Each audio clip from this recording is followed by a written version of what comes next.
అందరికీ నమస్కారం అండి. నా పేరు రాధిక. మాఘమాసంలో రెండవ రోజు మాఘ పురాణంలో రెండవ అధ్యాయము దిలీప మహారాజు వేటకు బయలుదేరుట అనే అధ్యాయాన్ని సూత మహర్షి తెలియజేస్తున్నారు. దిలీపుడు అను మహారాజు అనేక యజ్ఞ యాగాది క్రతువులను ఉనర్చినటువంటి గొప్ప పుణ్యాత్ముడు. అతడు తన రాజ్యమందలి ప్రజలను తండ్రి వలె అన్ని విధములా కాపాడుచుండెను. ఒకనాడు ఆ భూపాలనకు అంటే ఆ రాజుకి వేట నిమిత్తం అడవికి పోవలనని కోరిక కలిగింది. మనసులో కోరిక కలిగినదే తడువు. మనమందరము ఎలా అయితే ఆ కోరిక నెరవేర్చుకోవటానికి కోసానికి తాపత్రయపడతామో అలాగే ఆ రాజు కూడా తన కోరికను నెరవేర్చుకోవడం కోసము వేటకు బయలుదేరాలని నిశ్చయించుకున్నాడు. వేటకి కావలసినటువంటి సమస్త వస్తువులను సిద్ధం చేసుకుని వేట దుస్తులను ధరించి సైన్య సమేతుడై వేటకు బయలుదేరి వెళ్ళాడు. దిలీపుడు వేటకు వెళ్ళిన ఆ అడవి క్రూర మృగములతో నిండి ఉన్నది. ఆ క్రూర జంతువులు సమీపమందున్న గ్రామములపై పడి పశువులను మనుషులను చంపి నానా బీభత్సములు చేయుచున్నవి. దిలీపుడు అడవిలో మాటు వేసి ఆ మృగాలను చంపుచుండెను. తన పరివారము కూడా ఆ మృగములను మట్టు పెట్టుచుండెరి. ఇలా కొన్ని రోజుల వరకు అడవి అందు ఉండి అనేక క్రూర జంతువులను చంపారు. ఒకనాడు ఒక మృగంపై బాణం వేశాడు. ఆ బాణాన్ని తప్పించుకొని ఆ మృగము పారిపోయెను. దిలీపుడు పట్టు విడవక దాని వెంట పరుగెత్తెను. ముందు మృగము, వెనుక దిలీపుడు, అతని వెనుక పరివారము ఇలా పరిగెడుచూ ఉండగా ఆ మృగము ఒక కీకారణ్యమున ప్రవేశించెను. అప్పటికి దిలీపుడు అలసిపోయినందున దాహంచే నాలుక ఎండిపోతున్నది. నీటి కొరకు పరివారమంతా వెతుకుచుండురి. అదృష్టం కొలది ఆ సమీపంలో ఒక సరస్సు కనిపించింది. దానిని చూచి సంతోషపడి దిలీపుడు ఆ సరస్సుని సమీపించెను. ఆ సరస్సు అంతులేని తామర పువ్వులతో నిండి అతి మనోహరముగా నుండెను. దిలీపుడు అతని పరివారము తృప్తిదీర నీరు త్రాగారు.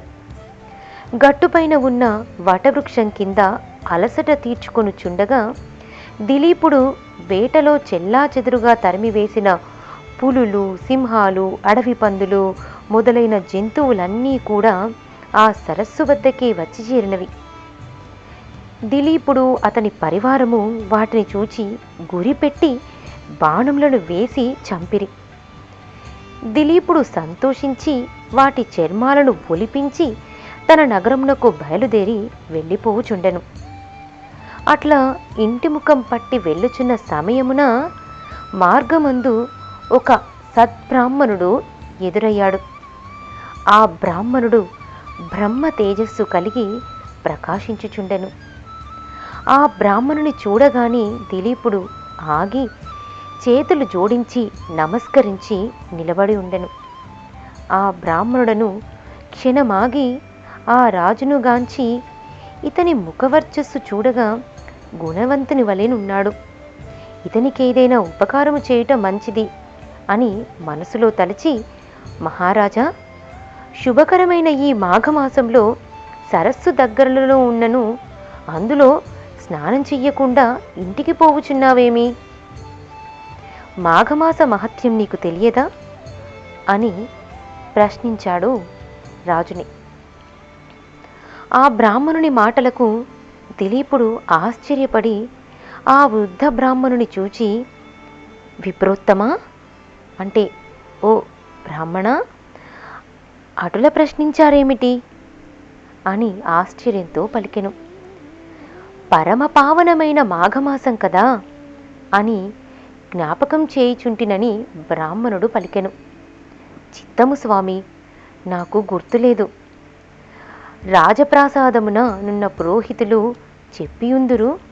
నేను మృగయా వినోదినై వచ్చి అడవిలో కొద్ది దినములుండుట వలన నాకు ఆ విషయము జ్ఞాపకం లేదు. కావున మాఘమాస మహత్యమును తెలుపవలసినదిగా ప్రార్థించుచున్నానని దిలీపుడు వేడుకొనెను. ఆ బ్రాహ్మణుడు దిలీపుని దీవించి, రాజా, సూర్యవంశపు గురువైన వశిష్ఠుల వారు అప్పుడప్పుడు మీ కడకు వచ్చుచుండెను గదా, అతని వలన మాఘమాస మహత్యమును గురించి తెలుసుకొనుము. ఆ మహామునికి తెలియనిది ఏదియూ లేదు అని చెప్పి బ్రాహ్మణుడు తన దారిన తాను పోయెను. దిలీపుడు తన పరివారంతో తిరిగి నగరానికి చేరుకున్నాడు. పదే పదే ఆ బ్రాహ్మణుని మాటలు జ్ఞప్తికి తెచ్చుకుని ఆ రాత్రంతా ఎట్లనో గడిపెను. మరునాడు ప్రాతకాలంన లేచి కాలకృత్యములు తీర్చుకుని మంచి ఉడుపులు సకలాభరణములు ధరించి మంత్రి సామంతాదులతో వశిష్ఠుల వారి దర్శనమునకై వారి ఆశ్రమమునకు వెళ్ళెను. ఆ సమయంలో వశిష్ఠుల వారు తపమాచరించుకొనుచున్నారు. శిష్యులు వేదపఠనం గావించుచున్నారు. దిలీపుడు ఆ దృశ్యమును చూచి వారికి తపోభంగము కలుగనీయరాదని కొంత తడవు వేచియుండెను.